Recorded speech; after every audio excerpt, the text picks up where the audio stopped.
அமைச்சர்.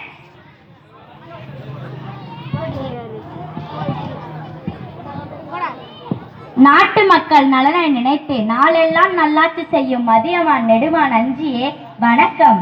அருந்தமிழ் கவிதைகளால் அனைவரையும் கவர்ந்த அவையே வாருங்கள் வாருங்கள் வணக்கம். ஊர் ஊராக சென்று மக்களையும் மன்னர்களையும் மகிழ்வித்த கவிதையால் மகிழ்வித்த என்னை உன் அன்பினால் கட்டி போட்டு விட்டாய். நானும் நீண்ட காலமாக உன் அரண்மனையிலேயே தங்கிவிட்டேன். நீங்கள் என் அரண்மனையில் தங்கியிருப்பது எனக்கு கிடைத்த பெரும் பேராகும். சரி, அதெல்லாம் இருக்கட்டும். காலையிலிருந்து உன்னை அரண்மனையில் காணவில்லையே, எங்கு சென்றிருந்தாய்? காட்டு வனத்தை கண்டு பல நாட்கள் ஆகிவிட்டன.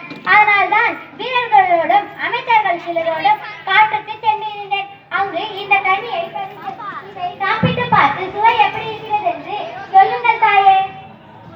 நீ தரும் கனி என்றால் அது சுவையாகத்தான் இருக்கும். பல கடலுக்கு அப்பால் எங்கோ இருக்கும் நாட்டிலிருந்து நம் தமிழ்நாட்டிற்கு கரும்பை கொண்டு வந்தார்கள் உன் முன்னோர்கள் தானே. இனிப்பிற்கும் உங்கள் குலத்திற்கும் தொடர்பு உண்டல்லவா? அதனால் நீ தரும் கனி இனிக்கத்தானே செய்யும். கரும்பை விட இனிக்கிறது தங்கள் பேச்சு. இதோ இந்த கனியை சுவைத்து பாருங்கள். அதியமான் நெல்லிக்கனியை அவையாரிடம் தருகிறார். அதை அவையார் வாயிட்டு சுவைக்கிறார். அடடா, என்ன சுவை என்ன சுவை! இப்படி ஒரு சுவையுள்ள கனியை நான் உண்டே. என்ன கனி இது? இது நெல்லிக்கனியின் ஒரு வகை. தாயே, நமது அரசர் மிகவும் எளிதாக கூறிவிட்டார்.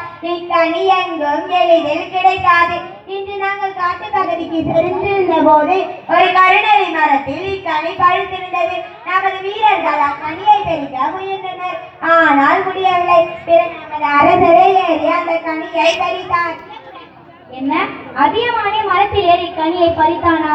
அது மட்டுமின்றி கனியை உண்பவர்கள் நோய் நொடியின்றி நீண்ட காலம் வாழ்வார்கள் என்று பெரியோர் கூறுவார். அதியமானே, என்ன செயல் செய்து விட்டாய்? இம்மக்களையும் நாட்டையும் காப்பாற்றும் பொறுப்பு உடையவன் நீ இதை உண்ணாமல் எனக்கு கொடுத்து விட்டாயே. என்னை போன்ற ஒரு அரசர் இறந்து போனால் வேறொரு அரசர் ஆகிடுவார். ஆனால் உங்களை போன்ற ஒரு அறிவு சிறந்த புலவர் மறைந்தால் அந்த இழப்பை யாராலும் மீறி செய்ய முடியாது. அதனால்தான் நான் எதுவும் கூறாமல் இந்த கனியை உன்னையே உண்ண வைத்தேன்.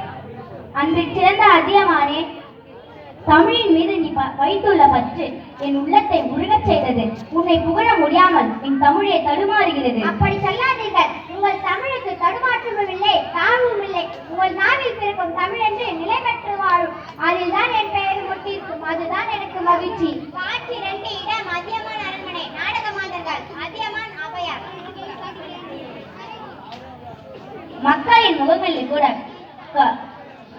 முகங்களில் கூட கவலையின் நிழல் படக்கூடாது என கருதும் அதியமானே, இன்று உன் முகத்தில் ஏன் கவலையின் நிழல் சூழ்ந்திருக்கிறது? நம் ஒற்றர்கள் கொண்டு வந்த செய்தி என் உள்ளத்தில் சிறு கலக்கத்தை ஏற்படுத்துகிறது. தொண்டைமான் நம்மோடு பகைமையை கொண்டவன் என்பது தாங்களுக்கு தெரியாததென்றே. அவன் இப்போது நம் மீது படையெடுத்து வர ஏற்பாடு செய்து விட்டானா? தலைக்கு மேல் போர் மேகங்கள் சூழ்ந்து விட்டன. அதியமான் நெடுமான் அஞ்சியே, உன் பெயரில் தான் அஞ்சி எனும் சொல் இருக்கிறதே. நீ அஞ்சி நான் ஒரு நாளும் கண்டதில்லையே. போர் என்ன உனக்கு புதியதா? போர் எனக்கு புதிததும் அன்றே. நான் போரை கண்டு அஞ்சுபவனும் இல்லை. ஆனாலும் ஏன் இந்த கலக்கம்? நீர்நிலையில் வீரத்திலும் உனக்கு இணை சொல்ல யாருண்டு? நீர்நிலையில் படுத்து கிடக்கும் யானையின் மீது ஏறி குதித்தும் தந்தைகளை கழுவியும் விளையாடும் பிள்ளைகளிடம் பணிந்து போகும். அதுபோல எம்மை போன்ற புலவரிடம் அன்பை காட்டி பார்ப்பதற்கு நீ எளிவனாக தெரிகிறாய். அதே யானை போர்க்களத்தில் இறங்கி படவரை வெள்ளோட செய்வது போல நீயும் போர்க்களத்தில் வெல்கிறாய். இவ்வளவு வீரமுடைய நீ போரை கண்டு தயங்கலாமா? தமிழரின் அன்னையே, நான் எத்தனையோ போர்க்களங்களை கண்டவன், பகைவர்களை வென்றவன்.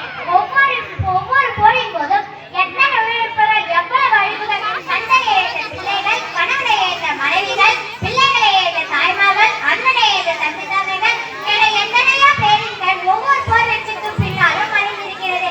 எனவே இந்த போரை தடுத்தால் என்ன? அன்று சேர்ந்த அதியமானே, இப்போதுதான் உன் உள்ளம்